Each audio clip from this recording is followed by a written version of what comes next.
further into unorthodox territory. The 10th brother, one of the Imperial Inquisitors, chose to carry 2 Shoto sabers and use them in a close, dagger-like fighting style. For so many of us, it was our dads who sat down and showed us the story of the Jedi and Sith, of Anakin's tragic fall and Luke's heroic journey. Fathers and sons whose destinies were forever intertwined. And it was that powerful bond of fathers and sons standing at the edge of destiny that became the heart of Star Wars itself. And this upcoming Father's Day, Saber Council is celebrating that connection with 20% off all Anakin Skywalker, Luke Skywalker, Darth Vader, and Mandalorian Darksaber models. Sabers that represent the greatest father and son legacies in a galaxy far, far away. So, give your dad, or treat yourself, to the greatest gift in the galaxy and honor the stories that first captured your imagination. Stories that he shared with you and that you can now share together. Head on over to sabercouncil.com at the link in the description or pinned comment and save 20% off all father and son sabers. Now, back to the video. The curve tilt is most associated with Count Dooku and the era of Form 2 lightsaber combat, a dueling form refined for blade-on-blade engagements, back when Force users regularly found themselves crossing sabers with other Force users. The curve in the grip shifted the blade's angle by precise fractions of a degree, enabling cleaner wrist mechanics for the kind of technical, high-speed parries that Form 2 Makashi demanded. A curve tilt gave the wielder more power on overhand strikes and allowed greater flexibility in blade positioning during close exchanges. The trade-off was blaster deflection. The slightly altered geometry made redirecting bolts less intuitive, which mattered far less for a Count who rarely concerned himself with the kind of enemies who carried blasters. Where most lightsabers produce a cylindrical blade, the broad saber's hilt contained emitters configured to produce a blade that was broader and flatter, significantly closer in silhouette to a traditional metal sword. The wider surface area increased the coverage of the blade and made it a more imposing visual weapon. The trade-off was the loss of that omnidirectional edge. A broad saber cut in the directions its flat face was oriented. A standard saber cut everywhere. Volcanic planets like Mustafar produce a rare crystal variant capable of generating a blade that behaves differently from the standard plasma saber. The lava crystal is less focused than a conventional kyber crystal. It generates a dense, heavy blade that produces extreme localized heat. That heat is intense enough to cause the surrounding plasma to take on the behavior of actual lava, dripping, spitting, trailing flame along the blade's length.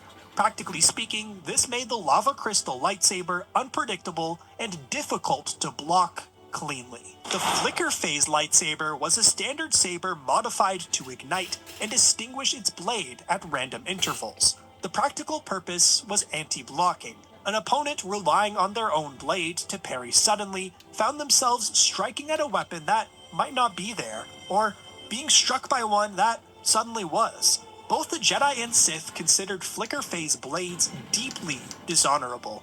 The Jedi frowned on the same principle behind the lightsaber technique, Trikada, which involved deliberately powering a blade on and off in combat. This next one is the most technically named entry on the list, and the name is actually describing something meaningful. The bifurcating cyclical ignition pulse lightsaber. A standard lightsaber submerged in water shorts out almost immediately. The plasma blade destabilizes and the weapon requires repair before it'll ignite again. Jedi Master Kit Fisto solved this by developing a dual crystal configuration that maintained blade integrity underwater, and recorded the modification in the Great Jedi Holocron. The Clone Wars included major battles on the ocean world of Kamino and the water planet of Mon Cala, and the ability to fight effectively underwater was tactically significant. The modification spread rapidly across the Order. Luke Skywalker even discovered that Anakin's saber already incorporated it, added it to his own, and made it standard issue for his Jedi Academy. According to Sith legend, Darth Noctis wielded a lightsaber that diverged from the standard cylindrical blade entirely. The blade curved, giving the weapon the silhouette of a metal sickle rather than a sword. The sickle shape would have created a dramatically different attack pattern, unlocking hooking motions, pulling strikes, and the ability to trap an opponent's blade in the curve. The saber staff, or double-bladed lightsaber, was invented by legendary Dark Lord of the Sith, Exar Kun, and spread slowly from there. The Jedi Order largely avoided it, because it was built specifically for offense. A saber staff allowed for a higher rate of attack with minimum body movement, the rotating blade creating a wall of plasma that was difficult to penetrate. Darth Maul's weapon brought it back into modern galactic history, but the design predates him by thousands of years. The weapon required specialized training, as an untrained wielder attempting to use a saber staff was more likely to hit themselves than their opponent. The physics of a blade spinning at that speed on both ends of a hilt you're gripping in the middle left almost no margin for error. A variant of the saber staff with a hinge point at the center of the hilt also existed. Collapsed, it was compact enough for easier carry and concealment. Extended, it functioned as a standard saber staff. The hinge introduced one additional option unavailable to rigid saber staffs. With the other weapon partially folded, the two blades ran parallel to each other close enough to trap another blade between them, effectively locking an opponent's weapon. Jedi Temple guards carried a version of this, and General Pong Krell used two of them simultaneously. Designed specifically for the Imperial Inquisitors, the spinning lightsaber took the double-bladed format and added a rotating disc mechanism.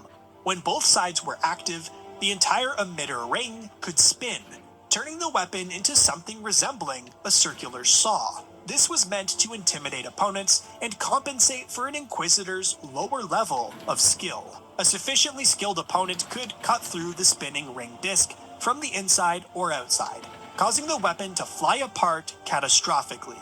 The Inquisitors also discovered, somewhat accidentally, that the spinning mechanism generated enough lift to allow them to use the weapons as improvised helicopters for aerial escapes. The split saber was a double-bladed lightsaber with a second function. It could be separated into two independent single-bladed lightsabers. This gave the wielder three distinct combat configurations: staff, dual wield, or single blade, with one weapon system.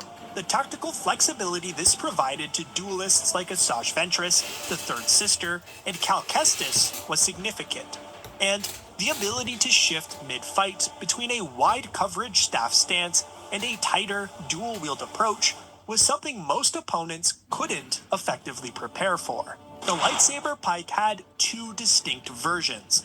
The first was functionally a standard double-bladed lightsaber, a version carried by Jedi Temple guards as their assigned weapon. The second was much different, a weapon built more like a spear than a sword, with a hilt considerably longer than the wielder's body, terminating in a single lightsaber blade that was shorter and thicker than a normal blade. The extended handle kept opponents at distance, gave enormous leverage for powerful sweeping strikes, and turned the reach advantage into a core part of the fighting style. The crossguard lightsaber is ancient, predating the High Republic era, and some High Republic era versions had physical metal crossguards.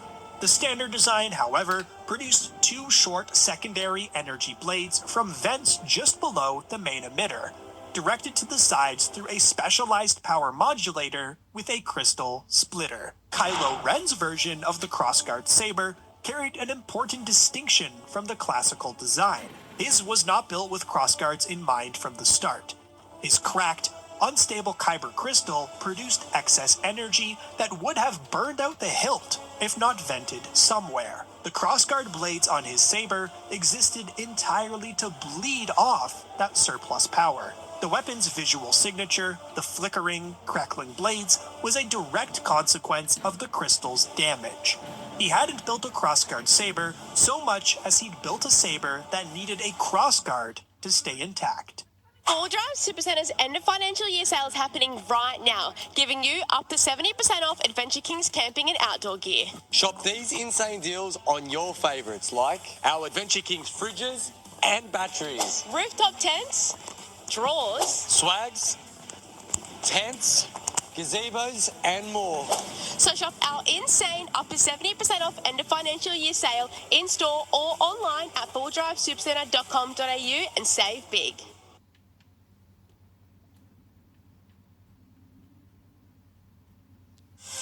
It's end of financial year at Geely, and we're offering a great 0.88% comparison rate plus a free EV home charger on the Star Ray EM